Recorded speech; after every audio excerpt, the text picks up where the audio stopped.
सब लोग, I really hope आप सब लोग बहुत अच्छे होंगे। साइड मेरा सस्ती टीचर एंड देखो बच्चों, आज के इस वीडियो में हम लोग करने वाले थे very interesting video and very demanding video. Class 9 के सोशल साइंस के न्यू बुक का chapter number 2 shaping of the earth surface के आज हम लोग करने वाले हैं। बच्चा आप लोगों के एनसीईआरटी के सॉल्यूशंस, जो आप लोग क्वेश्चंस एंड एक्टिविटीज के 15 क्वेश्चंस हैं, सब क्वेश्चंस को बहुत अच्छे से बहुत डिटेल में हम लोग समझने वाले हैं। इससे बढ़िया वीडियो अभी तक आप लोगों ने नहीं देखी होगी, इस पर्टिकुलर वीडियो को आप लोग बहुत अच्छे से देखना। हम लोग इसमें सारे ही क्वेश्चंस को विद फॉर्मेट, विद विजुअल्स, बहुत सारी चीजों के साथ बच्चा हम लोग आज के इस वीडियो में डिस्कस करने वाले हैं। अगर आप लोगों ने इससे पहले जिस चैप्टर की डिटेल वीडियो की एक्सप्लेनेशन है, दोनों पार्ट्स है, अगर आप लोगों ने वो ना देखी हो तो पहले आप लोग जाकर उसको चेकआउट करना, फिर आप लोग ये क्वेश्चन आंसर्स वाले पार्ट पर। ठीक है जी, तो चलिए जरा हम लोग अपने इस वीडियो की शुरुआत करते हैं। देखो, क्वेश्चंस एंड एक्टिविटीज आप लोगों का बच्चा इसके अंदर फर्स्ट क्वेश्चन कौन सा है? क्वेश्चंस में क्वेश्चन नंबर 1 आप लोगों के पास आता है, what are the sources of energy that are required to cause movements associated with the internal forces of the earth. कहते हैं यहाँ पर आखिर जो इंटरनल में अंदर से जो फोर्स लग रही है उसको लगाने के लिए सोर्स ऑफ एनर्जी कौन है, कौन लगा रहा है उस पर्टिकुलर हमारी एनर्जी को, कहां से लग रही है? अंदर से फोर्स हो रही है। हम लोगों ने पढ़ा हुआ है चैप्टर में internal versus the external forces. Internal force वो होते हैं जो अर्थ के अंदर से लग रही होती है और अर्थ को कई हद तक मेनली वो बिल्डअप करती है, इसलिए उनको हम कंस्ट्रक्टिव भी बोलते हैं। उससे माउंटेन्स वगैरह बनते हैं, हमारे फोल्ड माउंटेन्स। और जो हमारी एक्सटर्नल फोर्सेस होती हैं जो ऊपर से वर्क कर रही होती है, वो कहीं ना कहीं हमारे अर्थ के क्रस्ट को रिवीन करती हैं, बेसिकली उसको इरोड करती हैं, जिससे हम लोग हमारी डिस्ट्रक्टिव फॉर्म्स भी उसे हम बोलते हैं। ये वाली बात क्लियर? तो कहते हैं यहाँ पर ये जो हमारी एनर्जी की सोर्स है वो कौन है, जो अर्थ के अंदर जो प्रॉब्लम हो रही है, जो भी कुछ चीजें यहाँ पर हो रही है, जो इंटोजेनिक है, जो भी यहाँ पे इंटरनल फोर्स है, उसको कौन कर रही है, कौन काम कर रही है? देखो दो होती है। पहला यहाँ पर हीट फ्रॉम द इंटीरियर, यानी कि कैसे कैसे ऐसा हो पा रहा है कि अर्थ के अंदर से फॉर्मेशन यहाँ पे हो रही है। जो एनर्जी का सोर्स है वो कौन है, कहां से एनर्जी निकल कर आ रही है? तो कहते हैं पहला एनर्जी का सोर्स है बच्चा वो कौन है? हमारा हीट है, गर्माई। अर्थ के अंदर जो बहुत टेम्परेचर हाई है हमारा, उसकी वजह से ऐसा होता है कि जो एंडोजेनिक फोर्सेस तरीके से वर्क करते हैं, आप लोग यहाँ पे फिगर में भी देख सकते हो किस तरीके से यहाँ पे जो ये है अर्थ के अंदर देखो टेम्परेचर कितना हॉट है, ये कितना गर्म है पूरा का पूरा हिस्सा। क्या हो रहा है? इसकी वजह से वो जो चीज है बहुत गर्म हो जाती है। एनर्जी का सोर्स एक ये है। और दूसरा एनर्जी का सोर्स क्या बच्चा आप लोगों का? Convection current. ये आप लोगों को आराम से दिख रहा है, ये देख, ये आप लोगों को दिख रही है, ऐसे करके फ्लो कर रहे हैं। ये आप लोगों की क्या बच्चा? कन्वेक्शन करंट, जिसके थ्रू गर्माई ऊपर आती है, फिर ठंडी होती है, फिर जाती है नीचे, फिर गर्माई ऊपर आएगी, फिर नीचे आएगी, फिर ठंडी होगी। ये जो आपकी कन्वेक्शन करंट जो है वो चलते रहते हैं। ये भी जो है बच्चा आप लोगों का, सॉरी, ये भी जो है बच्चा आप लोगों का क्या है? हमारा कन्वेक्शन करंट्स। ये भी हमारा बच्चों सोर्स ऑफ हीट बेसिकली है हमारे पास। ठीक है, क्या है हमारे पास? ये भी सोर्स ऑफ हीट हम इसे कहते हैं। ये वाली बात समझ में आ रही? तो कहते हैं यहाँ पर ये हीट कहाँ से निकल के आ रही है? कन्वेक्शन करंट से आ रही है, जिसकी वजह से यहाँ पे टेक्टोनिक प्लेट्स हमारी मूव करते हैं। हम लोगों को ये बात पता है कि जो हमारी टेक्टोनिक प्लेट्स है, यानी कि जो लिथोस्फेरिक प्लेट्स है, वो मूव कर रही है इन्हीं की वजह से।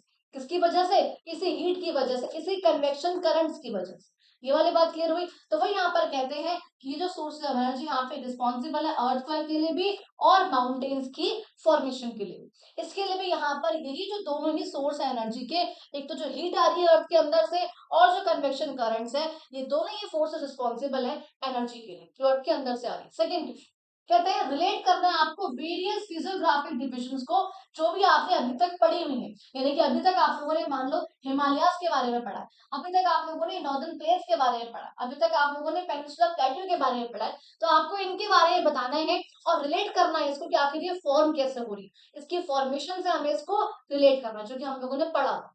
तो कहते हैं कौन कौन से वो फोर्सेज हैं जो रिस्पॉन्सिबल है इनकी फॉर्मेशन के लिए, इनकी ओरिजिन के लिए, यहाँ पर कौन कौन? तो देखो यहाँ कहते हैं फोर्स के बारे में पढ़ा है हमने, अलग अलग डिविजन्स के बारे में पढ़ा है। देखो फर्स्टली अच्छा हम लोग पढ़ा हुआ है हिमालयन माउंटेन्स के बारे में।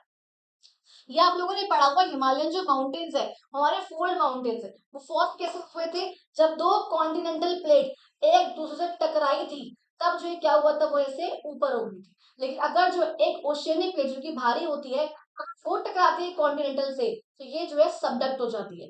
बट अगर दोनों कॉन्टिनेंटल है हमने बात करा था, तो ये जो क्या होता है ऊपर से ऊपर हो जाता है। तो हम लोग यहाँ पे देखो, ये ऊपर जो हमारे पास क्या तिब्बतन प्लेट्यू है, यहाँ पे जो है इधर से देखो ये हमारी इंडो ऑस्ट्रेलियन प्लेट, अब जो जो ऐसे करके आ रही है, जो नीचे से ऊपर जा रही है, वो हमारी कौन सी इंडो ऑस्ट्रेलियन प्लेट, ऊपर यहाँ पे यूरेशियन प्लेट, ये दोनों जो है टकराती हैं एंड टकरा के क्या फॉर्म करते हैं बच्चा, आप लोगों के हिमालयस फॉर्म करते हैं। ये वाला था हमारे coalition of Indian plate and हमारा ऑस्ट्रेलियन प्लेट, यूरेशियन। सेकंड यहाँ पे बात करी हमने नदर्न प्लेन की।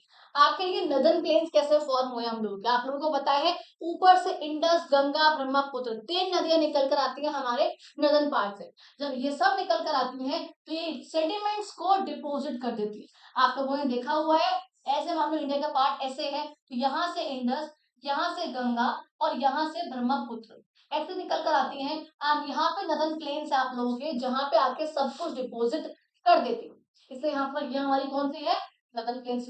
थर्ड बच्चा हमारे पास है पेनिनसुलर प्लेट्यू। आप लोगों को पता है बच्चा, ये तो हमारा बहुत ही पुराना है। क्या है, पेनिनसुलर प्लेट्यू तो जो है बहुत ही पुराना फॉर्मल लैंडमास है, जो कि अंदर से जो मूवमेंट्स होती है, तो वोल्केनिक एक्टिविटी जब होती है उससे जो है ये फॉर्म हुआ था। क्या हमारा चाहिए, पेनिनसुलर प्लेट्यू, वोल्केनिक एक्टिविटी की वजह से, प्लेट्स के मूवमेंट की वजह से जो है टकराकर हमारे क्या फॉर्म होते हैं, अच्छा आप लोगों के पेनिनसुलर प्लेट्यू फॉर्म होते हैं। ये वाली बात समझ में आ गई। तो आप लोग को ये यहाँ पे दिख रही है, ये बच्चा क्या है, ये नदर्न प्लेन्स, ये क्या है, ये नदर्न प्लेन्स वाला पार्ट। आखिर फॉर्म कैसे हुआ, हिमालय से नदियां निकल कर आती हैं, पहले जो कंकड़ पत्थर वाले एरिया पे आएंगी, बाद में जो यहाँ पे हल्का सा कीचड़ सा एरिया है, जो काफी दलदला एरिया है वो वाला, एंड बाद में जो है भंगर और खदर, ये यहाँ पर क्या होती है, वो फर्टाइल एलुवियल सॉइल है, जो कि जब इंडस, गंगा, ब्रह्मपुत्र नदियां ऊपर से आती है तो नदर्न प्लेन्स में आके वो डिपोजिट कर देती है, ठीक है, वो फर्टाइल एलुवियल सॉइल है। अब यहाँ पे देखो दिखा रखा है किस तरीके से जो हमारा ये है पेनिनसुलर प्लेट्यू वो फॉर्म हुआ था। ये किस तरीके पे वॉल्केनिक एक्टिविटीज की वजह से यहाँ पे वो फॉर्म। एंड लास्ट जो बच्चा आप लोगों को यहाँ पर आएगा आइलैंड। आप लोगों को मैंने वो भी यहाँ पे दिखा रखा है कि आखिर आइलैंड भी कैसे फॉर्म होता है। जब अंदर से, जब किसी ओशियन के नीचे जब हमारा वॉल्केनिक इरप्शन होता है, तो जो लावा निकल कर बाहर आएगा, ठंडा होगा, और धीरे धीरे करके ठंडा होते होते होते होते उसके ऊपर एक आइलैंड फॉर्म कर देगा। क्योंकि आप लोगों को यहाँ पर भी कुछ पिक्चर्स के थ्रू आप लोगों को यहाँ पर दिख, ये बात समझ में आ गई। क्वेश्चन नंबर थर्ड बच्चा हम लोग जरा मूव करेंगे इस तरीके से, इतने विजुअल्स के साथ कहीं नहीं समझाएंगे। एक बार जरा प्लीज बहुत ध्यान से सारी ही वीडियो को देखना और बहुत ध्यान से क्वेश्चन आंसर्स को समझना।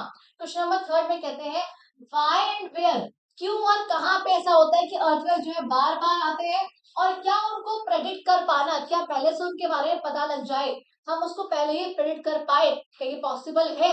तो कहते हैं यहाँ पर अर्थक्वेक का मतलब देखो क्या होता है, अर्थक्वेक आते कैसे, जब बहुत एकदम से जो हमारी टेक्टोनिक प्लेट्स है हमारी, एकदम से जब वो मूव कर जाती हैं, या तो वो पास आके मूव करेंगी, या टूट जाएंगी एकदम से, या फिर वो ऐसे ट्रांसफॉर्म बाउंड्री की तरह ऐसे स्लाइड कर, इन तीनों ही केसेस में जो अर्थक्वेक आने के चांसेस होते हैं।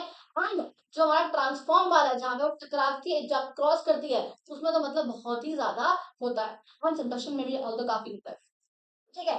तो कहते हैं यहाँ पे ये प्लेट बाउंड्रीज के आसपास जो है आता है, जहाँ पे जो प्लेट्स या तो कोलाइड कर गए, कन्वर्जेंट बाउंड्री, या वो अपार्ट कर गए, डाइवर्जेंट बाउंड्री, या फिर slide past each other which is हमारी ट्रांसफॉर्म बाउंड्री। इन सब केसेस में जो है ऐसा होता है कि टेक्टोनिक जो हमारी प्लेट्स हैं, जो लिथोस्फेरिक प्लेट्स हैं, जो कि क्रस्ट की और अपर मोस्ट मेंटल, उन दोनों को मिलकर जो लिथोस्फेयर फॉर्म हुआ है उससे बनी हुई जो प्लेट्स है। देखो अब जो आपको मैं इमेजिन करवा रही हूँ ना, आपको एग्जाम्पल हाथों से बता दूं, ये अगर आपको ने मेरी वीडियोस देख रखी है डिटेल वाले एक्सप्लेनेशन की, तो आप लोग समझ पा रहे होंगे, इसलिए फिर बोल रही हूँ, आप लोग यहाँ सोल्यूशन देखने से पहले, सोल्यूशन से पहले आप लोग एक बार वीडियोस को पूरा देखकर आओ।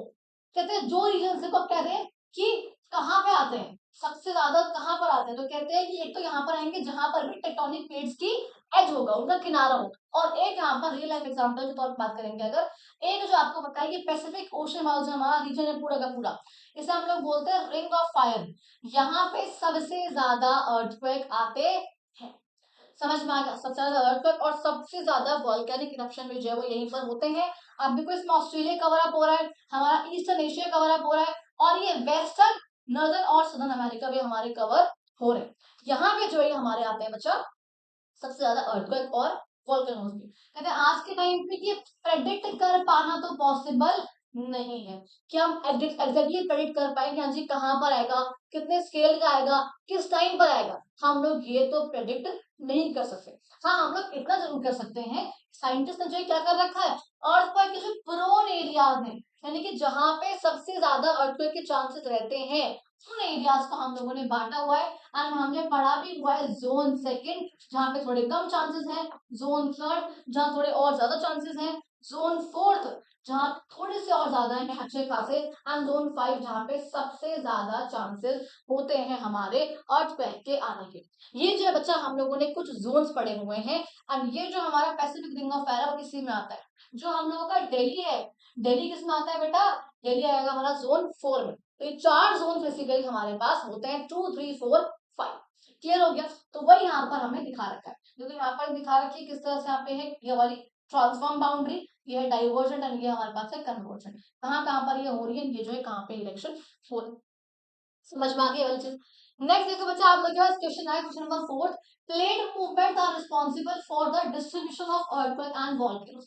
क्या कि जो प्लेट जो मूव करती हैं, अभी हमने पहले पढ़ लिया ऑलरेडी इस पॉइंट को, कि जो प्लेट जो मूव कर रहे हैं इन्हीं की वजह से अर्थक्वेक आते हैं या फिर वॉल्केनोस होते हैं। आपको इसको एक्सप्लेन करना है, क्योंकि यहाँ पर आपको तीनों ही प्लेट्स के मूवमेंट की बात करनी है, तीनों ही प्लेट की बेसिकली बाउंड्रीज के बारे में हम लोगों को यहाँ पर डिस्कस करना है, या फिर कौन कौन सी बाउंड्रीज है, किसमें जो है क्या चीजें होती है, उसको हमें डिस्कस करना है। तो क्या कहते हैं यहाँ पर, कहते हैं अर्थ का लिथोस्फेयर जो है उसको हमको पता है, हमने कई टेक्टोनिक प्लेट्स में डिवाइड कर रखा है, जो कि धीरे धीरे करके मूव करता है।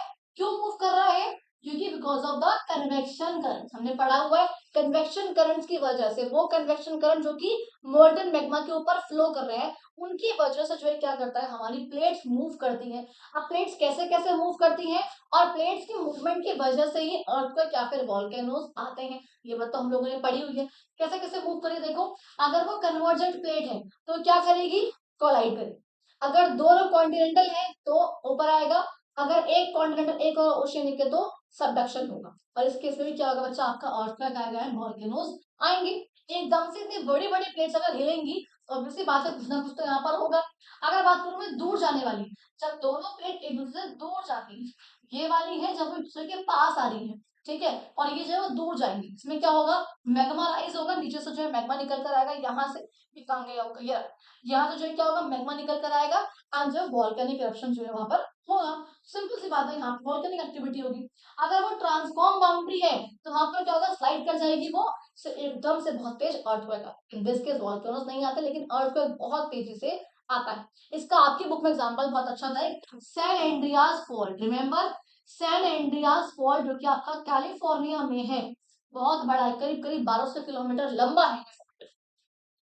क्लियर हो गया। कहते हैं मोस्ट जो अर्थक्वेक और वॉल्केनोस वगैरह है, हम मैंने पहले ही बोला कि वो प्लेट बाउंड्रीज के आसपास पाए जाते हैं।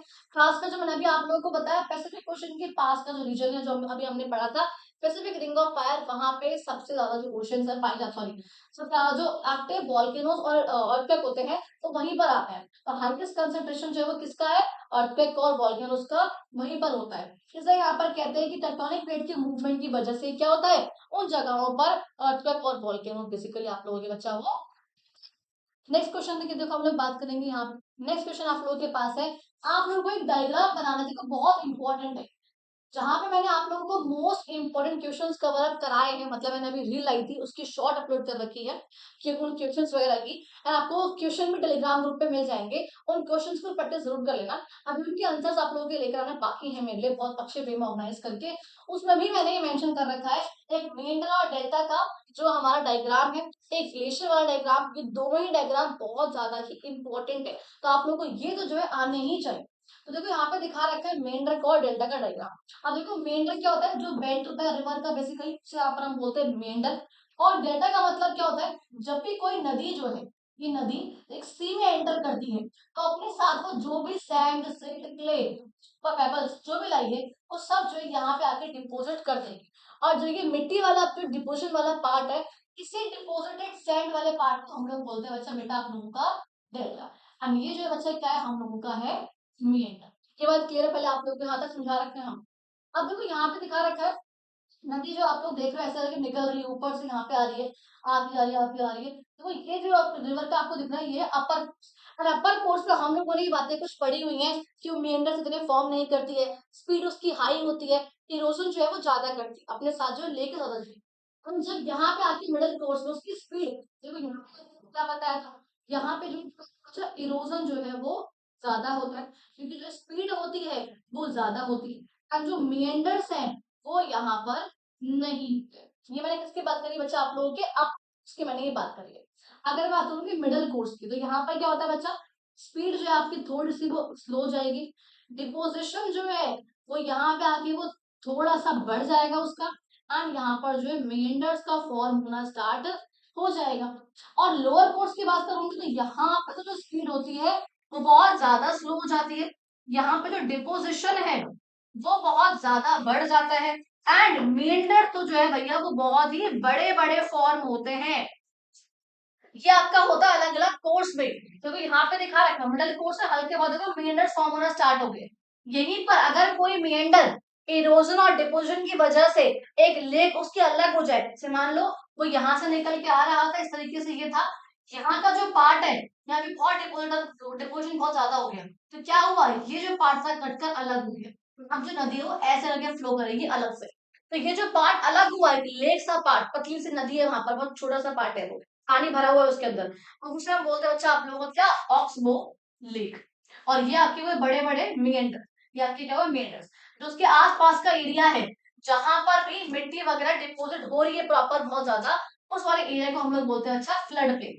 प्लेन क्यों, बिकॉज बहुत प्लेन पार्ट है, नदी अपने साथ जो भी सैंड वगैरह सेडिमेंट्स लेकर आई है, एलुवियल सॉइल लेकर आई है, यानी कि वो तो प्लेन बन गया, एरिया पे तो कभी भी फ्लड आ सकता है, इसलिए उसे हम बोलते हैं फ्लड प्लेन। ये आप लोगों के डेल्टा जो बाद में जो है उसने रिवर ने ओशन में एंटर करने से पहले यहाँ पे डिपोजिट कर दिए, और ये उसका अब यहाँ पे तो देखो मैं आप लोगों को ये जो सेम पिक्चर दिखा के, आप लोगों को इस तरीके से यहाँ पे अपने पास इसका मॉडल प्रिपेयर करना है, एक चार्ट बेसिकली प्रिपेयर करना है। चलो क्वेश्चन नंबर 6 देखो यहाँ पर आएगा, how are deforestation and erosion associated with each other, यानी कि इरोजन और डिपोजिशन, ये पूछ रहे हैं नहीं, डिफॉरेस्टेशन और इरोजन ये दोनों जो है एक दूसरे से इतना जुड़े हुए क्यों है, क्योंकि देखो पेड़ है, अगर आप पेड़ों को काट रहे हो तो पेड़ क्या करते हैं बच्चा, अपने साथ रूट्स को बांध कर रखते हैं, बट अगर आप इन पेड़ों को काट दोगे क्या होगा, रूट्स जो है वो लूज हो जाएंगी, एंड जैसे यहाँ पे जो सॉइल है, जो यहाँ पे रूट्स है वो लूज होंगी, मिट्टी यहाँ पर लूज होगी, अगर मिट्टी लूज होगी तो मिट्टी जो है वहां से हवा के जरिए पानी के जरिए यहाँ से इरोड होकर कहीं और बहकर चली जाएगी, और उसका ये कहीं और बहकर चले जाने को तो हम लोग क्या बोलते हैं, इरोजन बोलते हैं। तो बस ये वाली बात यहाँ पर कहते हैं भैया बहुत रिलेटेड है ये, ट्रीज और प्लांट्स यहाँ पर सॉइल को अपने साथ अपने रूट से बांध के रखते हैं, होल्ड करके रखते हैं, तो उसको हम काट देंगे, सॉइल जो है क्या हो गई, वो लूज हो गई, और अब वो एक्सपोज हो गई है, अब मिट्टी या हवा से या पानी से बहुत आराम से जो है क्या होगा, रेन वाटर से और विंड से इजीली जो टॉप फर्टाइल लेयर है वो कहीं ना कहीं बहकर चली जाएगी, और इसे बहकर जाने को तो हम लोग क्या बोलते हैं, सॉइल इरोजन बोलते हैं। इससे क्या होगा, सॉइल की फर्टिलिटी कम हो जाएगी, एंड लैंडस्लाइड भी ऑब्वियसली बात है, यहाँ से ऊपर से नीचे आ जाना एकदम से, इसे हम लोग क्या बोलते हैं, लैंडस्लाइड, वो भी जो है बच्चा यहाँ पर हो जाएगी। जैसे यहाँ पर बोल रहे हैं दोनों के दोनों जो है क्या है, बहुत ज्यादा ही आपस में रिलेटेड है। फिर हुआ, नेक्स्ट क्वेश्चन की बात करेंगे, क्वेश्चन नंबर 7 कहते हैं आप लोगों को एक प्लान बनाना है, कैसे आप अपने जो आसपास का लैंड है, जो आप रहते हो जहां पर आप लोग, आप उसको कैसे बचाओगे इरोजन से। तो आप लोग जहां भी रह रहे हो, आप लोगों को बेटा उसके अकॉर्डिंग कुछ प्लान बनाने हैं। यहाँ पे देखो कुछ बेसिक कुछ जगह बातें मैंने यहाँ पे लिख दी आप लोगों के लिए। पहला, आप लोग मान लो क्या करो, ट्रीज को लगाओ, डिफॉरेस्टेशन की बजाय आप लोग एफॉरेस्टेशन करो, फॉरेस्टेशन करो, ताकि आप लोग पेड़ों को लगा रहे हो, पेड़ों को लगाओगे रूट्स बंधेंगी, सॉइल बंधेगी रूट से, एंड वो इरोजन नहीं होगी, जाहिर सी बात है, तो इरोजन से बचना है ना हमें। सेकंड, अननेसेसरी कटिंग नहीं करनी, जाहिर सी बात है, डिफॉरेस्टेशन आप लोग मत करो। तीसरी बात यहाँ पे कहते हैं टेरेस फार्मिंग करो और कॉन्टोर फ्लोइंग करो हिल एरिया। आप लोगों को यहाँ पर ये दिख रही है टेरेस फार्मिंग, देखो मान लो ये हिल अगर ऐसे है, आप जो यहाँ पे क्रॉप्स को अगर बोओगे, बीज बो लिया, यहाँ पे आप लोग प्लांटिंग करो, आपने जो है ऊपर से हल्का सा पानी डाला, तो पानी एकदम से जो है बहकर चला, कहीं पे रुका ही नहीं, तो पानी एकदम जो है बहकर चला, इससे क्या होगा, जो सॉइल है वो इरोड हो गई, क्रॉप भी वहां से हट सकती है। ऐसा से बचने के लिए यहाँ पर लोग क्या करते हैं, ये जो लोग होते हैं यहाँ पर अगर ऐसे करके स्टेप बना, और इससे हम लोग क्या बोलते हैं, आप लोगों को दिख रहा है यहाँ पे टेरेस फार्म, ये क्या करा यहाँ पे स्टेप बना दिए। अब जब ये लोग पानी डालेंगे ऊपर से, यहाँ पे हल्का रुकेगा, फिर जाएगा नीचे से स्लाइड करके, फिर जो है नीचे आएगा, फिर स्लाइड करेगा, फिर नीचे आएगा। इससे क्या होगा, सॉइल का इरोजन बचेगा। और कंट्रोल प्लेन का मतलब भी होता है, अगर हमने जो है ऐसे करके बीज बोए हैं, तो ऐसे ही करके मैं हल्का सा यहाँ पर हल को जोड़ दूं, हल्का सा यहाँ पे गड्ढा सा कुछ क्रिएट कर दूं, फ्लोइंग कर दूं, ताकि जो पानी का इरोजन है वो बच सके। फिर यहाँ पे कह रहे हैं चेक डैम, यानी कि जो छोटे मोटे जो डैम होते हैं, देखो यहाँ पर दिखा रखा है, छोटे मोटे जो डैम्स है यहाँ पर बहुत कम हाइट पे, हम उसको यहाँ पे लगा सकते हैं, ताकि स्पीड है यहाँ पर पानी की वो कम कर सके। नेक्स्ट यहाँ पर कह रहे हैं प्रॉपर ड्रेनेज सिस्टम हम यहाँ पे लगा सकते हैं। देखो ड्रेनेज सिस्टम का मतलब क्या होता है बेटा, ड्रेनेज सिस्टम का मतलब होता है कि जहां पर पानी जहां से निकल रहा है, मतलब बेसिकली प्रॉपर रिवर सिस्टम, नदी जो है कहाँ से निकलना स्टार्ट करी, किन के एरिया से निकल रही है और फिर कहाँ जाके बह रही है, हम इसको जो है प्रॉपर मेंटेन करेंगे। तो यहाँ पर क्या है, लोगों में यहाँ पे अवेयरनेस फैलाओ कि आखिर सॉइल को कंजर्व कैसे करना चाहिए। ये जो आपके पास कुछ प्लान मैंने यहाँ पर मेंशन कर दी। नेक्स्ट क्वेश्चन देखो आपके पास क्या आएगा बच्चा, क्वेश्चन नंबर 8 आएगा, which disaster do you think you might experience in your region? आपको क्या लगता है, आप जिस भी रीजन में रहते हो, आपको उसके अकॉर्डिंग बताना है कि आपको क्या लगता है कि यहाँ पे कौन सा डिजास्टर आपको देखने को मिल सकता है।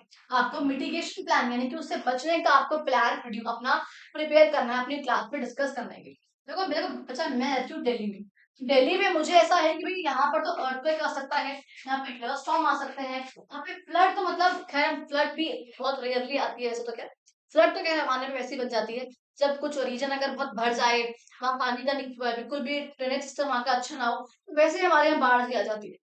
तो ये यहाँ पर होता है। और हीट वेव का मतलब बहुत ज्यादा आती है हमारे यहाँ पे। ये जो कुछ चीजें हमारे यहाँ पे आती हैं, कहते हैं इनसे बचने के लिए यहाँ पे क्या क्या चीजें कर सकते हैं, इनसे बचने के लिए आपसे ये बोलेंगे।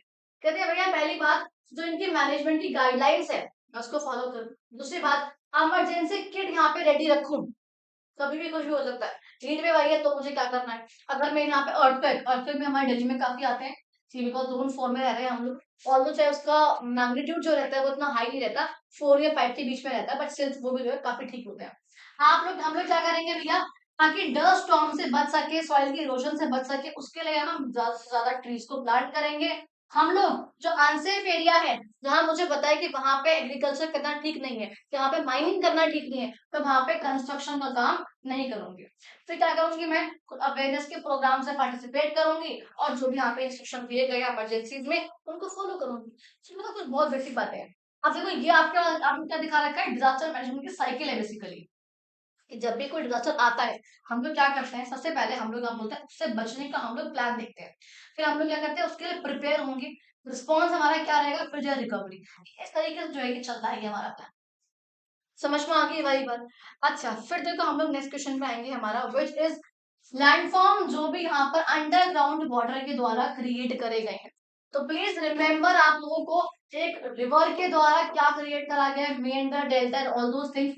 एक आप लोगों को यहाँ पर याद रखना होगा, इसके बाद अंडरग्राउंड जो वाटर है, तो ग्राउंड वाटर का एक वो, एक मैंने बोला आप लोगों को ग्लेशियर। इन तीन के द्वारा कौन कौन से लैंडफॉर्म्स बनाए जा रहे हैं, क्या चीज क्रिएट हो रही है, उसको जरा एक बार आप लोग याद रखना। ये वाली बात मैं आपको से कह रही हूँ। अब देखो अंडरग्राउंड वाटर यहाँ पे कैसे क्या प्रॉब्लम क्रिएट करता है, आपको पता है कि जो अंडरग्राउंड जो पानी है हमारे, जो क्रस्ट के अंदर बेसिकली नीचे जो पानी है हमारे, वो कई बार लाइमस्टोन जैसे कुछ हमारे मैं कहूँगी स्टोन्स होते हैं, जिनके साथ जो ग्राउंड वाटर है वो रिएक्ट करता है, और रिएक्ट करके जो कुछ लैंडफॉर्म वो क्रिएट करता है। कुछ होते हैं इरोजन वाले, जैसे कि कहीं गड्ढा बना दिया उसने, सिंक होल जिसे हम बोलते हैं, या मान लो कहीं पर, अब देखो ये लाइमस्टोन जो था वो एक्सपोज है, ऊपर से आराम से दिख रहा है, यहाँ पे जो गड्ढा क्रिएट हो गया, लेकिन समटाइम्स क्या होगा, इस तरीके से टपक टपक के नीचे ये होते हैं हमारे स्टेलेक्टाइट्स, और एक होते हैं हमारे स्टेलेग्माइट्स। देखो जो हमारा ऊपर से है, जो ऊपर से सर के हैंग हो रहा है, ये वाला, ये ऊपर ये सरफेस है हमारा, एंड वो ऊपर से हैंग हो रहा है, इसे हम लोग बोलते हैं बच्चा आप लोग का स्टेलेक्टाइट, जो ऊपर से गिर रहा है, लेकिन नीचे से डिपोजिट हुआ है, तो नीचे से ऊपर तक आया है, इसे हम लोग बोलते हैं बच्चा आप लोगों का स्टेलेग्माइट। तो ये जो ऊपर से नीचे गया है ये वो है, एंड नीचे से ऊपर आया है ये हमारा स्टेलेक्टाइट। ये एक बार जरा याद रखना आप लोग। एंड फिर जो है यहाँ से नदी निकल कर आ रही है, कि शैलो से यहाँ पर होल भी इसने क्रिएट कर दिया है। तो इसमें सिंक होल याद रखना है, स्टेलेक्टाइट और स्टेलेग्माइट, और ये होल, ये जो 4-5 चीजें यहाँ पर इसमें आपको याद रखनी है इस पर्टिकुलर, ठीक है। अब देखो ये आपसे बोलता है कि क्वेश्चन नंबर 10 में what precautionary measure you will take, कि आप कौन से प्रिकॉशनरी मेजर आप लोग करोगे जब if you are staying in earthquake prone region, अगर आप लोग ऐसे रीजन में रह रहे हो जो कि अर्थक्वेक जहां पर ज्यादा आते हैं, तो कौन कौन से कुछ मेजर्स जो कि आप लोग यहाँ पर ले सकते हैं। तो कहते हैं अगर मैं यहाँ पर किसी अर्थक्वेक प्रोन रीजन में रह रही हूँ, क्या करूंगी, देखो पहली बात मैं किसी ऐसे बिल्डिंग में रहूंगी जो कि अर्थक्वेक रेसिस्टेंस है, जहाँ पे बहुत कम अर्थक्वेक आए, पहला। दूसरा, अपने साथ में इमरजेंसी किट रखूंगी, इसमें मैं पानी रखूंगी, हल्के बहुत कुछ खाने के सामान और मेडिसिन रखूंगी, और साथ साथ टॉर्च रखूंगी देखने के लिए कहाँ कहाँ से निकलूं कहाँ से निकलूं वो चीज। उसके लिए थर्ड एक बहुत इंपॉर्टेंट आपको यहाँ पे दिख रही है, drop cover and hold policy. मैं ये वाला जो मेथड है उसका इस्तेमाल करूंगी। देखो क्या कह रहे हैं, अगर आपको दिख रहा है अर्थक्वेक आने वाला है, अर्थक्वेक के आने से पहले आपको फील हो रहा है कुछ भी, आप जो जमीन पे ऐसे सिर्फ पैरों के बल आपको दिख रहा है, इस तरीके से आप जो है बैठ जाओ। बैठने के बाद आप खुद को या तो अपने हाथ से अपने शोल्डर को और अपने ऐसे हेड को आपको करना, आपको उसको कवर करना है ऐसे कर। अगर कोई टेबल वगैरह है आप उसके नीचे घुस जाओ, ताकि एटलीस्ट अगर कुछ गिरे तो आपके सर पे चोट ना लगे, आपके नेक पे चोट ना लगे, बिकॉज वो सबसे मैं कहूँगी डेंजरस है। आपके हाथ पे लगे पैर पे लगे, टूटोगे गिरोगे पड़ोगे ठीक हो जाओगे। अगर सर में कुछ हो गया, अगर नेक में स्पाइनल कॉर्ड में कुछ हो गया तो प्रॉब्लम है। तो कहते हैं आप लोग कवर करो और आप ऐसे ही होल्ड करके रखो जब तक सब कुछ जो है चीजें वो ठीक ना हो जाए। एक हुआ, प्लस आप लोग विंडोज से या फिर जो कांच की ऑब्जेक्ट्स है या बहुत हेवी फर्नीचर है आपसे दूर रहो, गिर गया तो एक बार में कहानी खत्म हो जाएगी। कहते हैं move to an open area, कि जब हल्का आपको दिखे शेकिंग हल्की स्टॉप हो गई है, हल्का ऐसे से हिलना कम हो गया है, भागो फटाफट से बाहर और किसी ओपन एरिया पे जाओ। बिल्डिंग के नीचे मत रहो, बिल्डिंग के अंदर मत रहो, बाहर आ जाओ किसी ओपन एरिया पे। और जो भी यहाँ पे इंस्ट्रक्शन किसी लोकल अथॉरिटी ने दिए आप जो उसको जो है फॉलो करो। सिंपल है यहाँ पर, तो ये जो है कुछ मेथड यहाँ पे फॉलो करने की बात करी गई है। हम देखो यहाँ पे ना बेसिकली मैप था प्रॉपर वैसे, बट मैप यहाँ पे लग ही नहीं पाया, मैंने बहुत कोशिश करी। इसलिए मैं यहाँ पे क्वेश्चन नंबर 11 आप लोगों के पास है, मैप में प्रिपेयर करना है कि जो भी इस साल इस करंट कैलेंडर ईयर में यानी कि 2026 में जो अभी कौन कौन से कुछ अगर अर्थक्वेक आया है, कहीं पर वॉल्केनो आया है, कहीं पर अगर फ्लड आया है, तो कहाँ पर क्या चीजें हुई हैं, आपको जो है उसको यहाँ पर दिखाना था प्रॉपर इस मैप। तो वो जो है हमें यहाँ पर डिस्कस भी करना है। ठीक है, क्या क्या है देखो। हाँ देखो यहाँ पर एक यहाँ पे लिखा है एवलांच आया था यहाँ पर, यानी कि बर्फ का जो प्रॉपर गिरता है ऊपर से वो यहाँ पर आया था। आपको दिख रहा है यहाँ पर कहाँ, ये श्रीनगर में है, यानी कि जम्मू एंड कश्मीर जो आप इसको मार्क कर देना, यहाँ पर जो है आया। एक ये यहाँ पर है शिमला में, यानी कि हिमाचल में जो है हमें यहाँ पर ये देखने को मिला है। हिमाचल प्रदेश में हमें लोगों को 11 जुलाई को आया था शिमला का स्लोप जो एकदम से लैंडस्लाइड हो गया। यहाँ पर देखोगे 7 जुलाई को वायनाड यानी कि आंध्र प्रदेश, सॉरी केरला, कहाँ पे गए वो, केरला, यहाँ पर जो है देखने को मिलती थी टनल में एक लैंडस्लाइड हो गई थी यहाँ पर। एंड 12 तारीख को विशाखापट्टनम यानी कि आंध्र प्रदेश में जो है हम लोगों को देखने को मिला है एक अर्थ। ये जो है कुछ 4-5 यहाँ पर जो कुछ चीजें इस साल अभी तक हुई हैं। और भी एक आधा चीज और थी एक्स्ट्रा, एक आध जगह पर और जो है अर्थ वगैरह आ रखे थे, वो जो मैंने मेन मेन यहाँ पर मेंशन आप लोगों के लिए कर, ये वगैरह। ये क्या है मैम इतना सुंदर सा क्या बना रखा है आपने, देखो क्वेश्चन पढ़ो। कहते हैं क्रिएट करना आपको एक सा पोस्टर, इसमें आपको दिखाना है showing landforms that are considered to be sacred और important in your region and folk story article. देखो आपको करना है, आपको एक ऐसा पोस्टर बनाना है जिस पोस्टर में आप लोगों को बनाना है कि मान लो किसी एक पर्टिकुलर इंडिया में कुछ ऐसी चीज है जिसको आप बहुत पूजनीय मानते हो, सेक्रेड मानते हो, अगर उससे कोई कहानी अटैच है आपको उसके ऊपर एक पोस्टर बनाना है।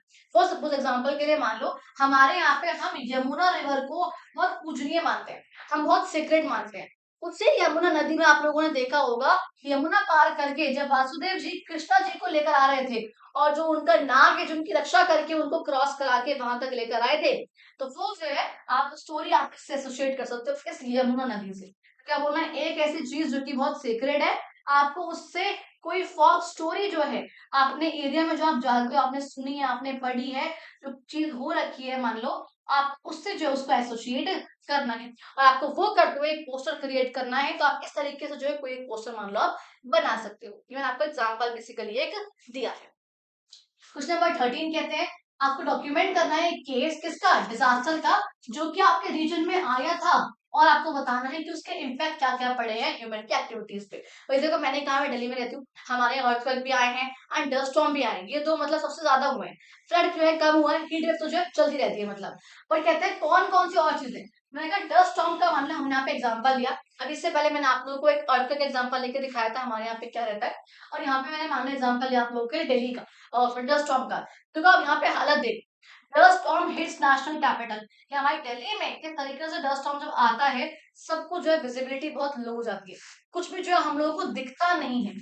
वही यहाँ पर कहते हैं क्या होता है, नियर बाय एरियाज में काफी इम्पैक्ट पड़ा है दिल्ली के भी, यहाँ पे विजिबिलिटी जो है बहुत कम हो जाती है और नॉर्मल लाइफ जो वैसी बात है वो डिसरप्ट तो होगी। अब इसके इफेक्ट देखो क्या क्या कह रखे हैं, इसके इफेक्ट जो हमारे पास क्या क्या आता है, पहला जो भी रोड का transport, rail transport, air transport है, सब जो है अफेक्ट होते हैं। इस टाइम पे बहुत सी फ्लाइट कैंसिल होती है, पता है। दूसरा, ट्रीज और जो इलेक्ट्रिक पोल वगैरह है वो सब यहाँ पे डैमेज हुआ से, तो हवा चल रही है बहुत तेज, सब कुछ जो है हिलेगा, पेड़ गिरेगा, पेड़ गिर जाएगा हिलकर, जो खंबे लगे हुए हैं खंबे जो है गिर जाएंगे हिल हिलकर।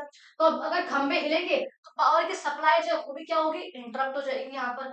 अब इतनी अगर धूल उड़ रही है तो एयर की क्वालिटी एयर की तो वैसे ही दिल्ली में कुछ खास अच्छी नहीं है, वैसे ही बहुत पोल्यूशन है, और क्या होता है वो बहुत ज्यादा ही खराब हो जाती है, जिससे ब्रीदिंग प्रॉब्लम्स होती है। क्या होती है बच्चा, हमारी ब्रीदिंग प्रॉब्लम्स जो है हमारी फेस करने से मिलती है, और डेली एक्टिविटीज वगैरह जो ऑब्वियसली बातें वो बहुत ज्यादा ही डिसरप्ट हो जाती है। ठीक है, फिर यहाँ पे कह रहे हैं इससे यहाँ पर हमें समझ में आता है कि हमें टाइमली यहाँ पर काम करना चाहिए, हमें डिजास्टर के लिए प्रिपेयर रहना चाहिए, सिंपल है। नेक्स्ट क्वेश्चन देखो आप लोगों के पास यहाँ पे आएगा, आपको देखो यहाँ पर दिखा रखा था ये एक लैंडस्लाइड, आपको इसको अपनी नेटिव लैंग्वेज में, जो भी आप लोगों की लैंग्वेज, अगर आप लोग की वीडियो फॉर सपोज के साउथ इंडिया से देख रहे हो, तो आप अपनी नेटिव लैंग्वेज में इसको एक्सप्लेन करोगे अपने घर में। इसमें देखो कुछ नहीं दिखा रखा, बेसिकली यहाँ पे दिखा रखा है किस तरीके से यहाँ पे लैंडफॉर्म जो आया है, एकदम जो प्रॉपर जो बहुत सारे रॉक्स है, जो मिट्टी का पूरा एक पार्ट है वो जो है स्लाइड हो गया है, यहाँ से भी आ रखा है बहुत बड़ी बड़ी रॉक्स जो है, यहाँ पे जो है बिग रॉक्स स्लाइड हुई है, एंड यहाँ पे जो हम लोग की स्मॉल रॉक्स थी वो जो है वो यहाँ से स्लाइड हुई है। क्या अब इससे प्रॉब्लम आएगी, क्या इसके कॉन्सिक्वेंसेस होंगे, वो सब जो आप लोग को यहाँ पे बेसिकली मेंशन करना है इस पर्टिकुलर क्वेश्चन में। लास्ट क्वेश्चन देखो बच्चा आप लोग का, बस आप लोग का आता है यहाँ पे क्वेश्चन नंबर 15, जहाँ पे आपको अपनी क्लास को 3 ग्रुप में डिवाइड करना है, और तीनों ग्रुप को आपको क्या करना है, आपको उनको बोलना है भैया काम करने के लिए, एक वाटर का, एक विंड का और एक ग्लेशियर का। अगर कोई भी यहाँ पर कोई भी प्रॉब्लम कॉज होती है पानी की वजह से हुआ है, ठीक है, तो आपको बताना है उसके कॉजेस क्या क्या होंगे, ह्यूमन लाइफ पे, एनवायरनमेंट पे क्या प्रभाव पड़ेगा उसका, और उसको आप कैसे उससे बच सकते हैं, तो मिटिगेशन मेजर्स क्या क्या होंगे उसके। जैसे पानी की वजह से अगर कोई प्रॉब्लम आई है, उसका कॉज क्या होगा, उसका इम्पैक्ट क्या पड़ेगा, और कैसे आप उससे बचोगे, तो वो जो आपको यहाँ पर सबको तीनों ग्रुप यहाँ पे डिस्कशन करेंगे क्लासेस में। मान लो यहाँ पर एक ग्रुप है पानी वाला, उसने कहा भैया पानी से जो है क्या आएगा भैया, फ्लड होगा, पानी से क्या होगा, रिवर इरोड हो जाएगा, ये जो एक प्रॉब्लम जो है हम लोग को देखने को मिलेगी। समझ में अब इससे क्या होगा, इस चीज से सॉइल लोड हो जाएगी, जाहिर सी बात है, और क्रॉप्स जो है वो खराब हो जाएंगी क्योंकि फ्लड आ चुकी है, और जो वहां पे लोग रह रहे होंगे तो उनको भी जो है प्रॉब्लम फेस करने को मिलेगी। अब इससे हम कैसे बच सकते हैं, वही हम एफॉरेस्टेशन करें, पेड़ लगाए, छोटे मोटे हम लोग डैम बनाए, प्रॉपर ड्रेनेज के सिस्टम को जो है हम लोग मेंटेन करें। सेकंड, मान लो विंड का बनाया किसी एक ने, उसने कहा भैया स्ट्रॉन्ग विंड आना ड्राई रीजन में, बहुत सूखा एरिया है, हमें बहुत तेज तेज हवा का चलना, इससे क्या इम्पैक्ट पड़ेगा, डस्ट स्टॉर्म आएगा, सॉइल जो है वो इरोड हो जाएगी, उड़ के कहीं और चली जाएगी, और विजिबिलिटी जो है क्या होगी इस टाइम पे बहुत कम हो जाएगी। अब इससे कैसे बच सकते हैं हम लोग, शेल्टर बेल्ट लगाओ। देखो शेल्टर बेल्ट का मतलब क्या होता है, मान लो ये जो है एक हमारा एरिया है जहाँ पे जो है बहुत सारे मतलब प्लांट्स वगैरह है, क्रॉप हो रखे हैं, इसके साइड में बहुत बड़े बड़े पेड़ों को लगा देना as a shelter belt, proper edge में, प्रॉपर किनारों पे चारों तरफ बड़े बड़े पेड़ लगा दिए कि अगर हवा आए तो हवा अपने साथ जो है बहाकर वो ना लेके जा सके, ना तो मिट्टी को बहाकर लेके जा सके, बिकॉज पेड़ जो है उसको रोक लेंगे, बहुत क्लोज क्लोज डिस्टेंस पे लगेंगे, और ना ही वो अपने साथ क्रॉप्स को बहाकर लेके जा सके। इसे हम लोग बोलते हैं बच्चा आप लोग का शेल्टर बेल्ट। और पेड़ लगाओ, एक कंजर्वेशन करो। एंड अगर ग्लेशियर्स यहाँ पर हो रहे हैं तो उससे क्या होगा, उनके मूवमेंट्स यहाँ पर क्या हो सकता है, या तो ग्लेशियर फ्लड यहाँ पे जो हमें देखने को मिल सकता है, ग्लेशियर लेक आउटबर्स्ट फ्लड, वो हम यहाँ पे देखेंगे, या फ्लड आ जाएगा एकदम से, या फिर इंफ्रास्ट्रक्चर जो है वो डैमेज हो जाएगा।